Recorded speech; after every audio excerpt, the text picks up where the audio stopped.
Watermark ছাড়া KineMaster. তো বন্ধুরা, ওয়াটারমার্ক ছাড়া কাইনমাস্টার কীভাবে ব্যবহার করবেন আজকে এই ভিডিওটিতে বলে দিচ্ছি। তো ভিডিওটি স্কিপ না করে সম্পূর্ণ দেখতে থাকুন, আর ভিডিওটি ভালো লাগলে আমার চ্যানেলটিকে লাইক ও শেয়ার করবেন। আমি ভিডিওটি বলে দেবো কী করে ওয়াটারমার্ক সরাবেন।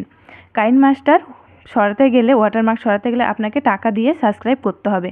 তো বন্ধুরা, যারা নতুন এই চ্যানেলটি খুলেছেন তাদের পক্ষে তো সম্ভব না, সেটা তো করে লাভ নেই। আমি দেখাবো টাকা ছাড়া কিভাবে কাইনমাস্টার ওয়াটারমার্ক লোগো সরাবেন।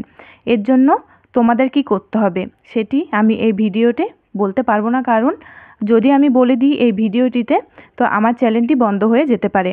কিভাবে ওয়াটারমার্ক সরানো হবে তা জানতে হলে আমাকে কমেন্ট করুন, আর আমি একটি লিঙ্ক দিয়ে দেব বা একটি অ্যাপ বলে দেব। তো ওয়াটারমার্ক সরাতে হলে, কাইনমাস্টার নিতে হলে আমাকে অবশ্যই কমেন্ট কারা কারা নিতে চাও ওয়াটারমার্ক ছাড়া কাইনমাস্টার। তো যারা যারা নিতে চাও তারা ফটাফট আমাকে কমেন্ট করে জানাও।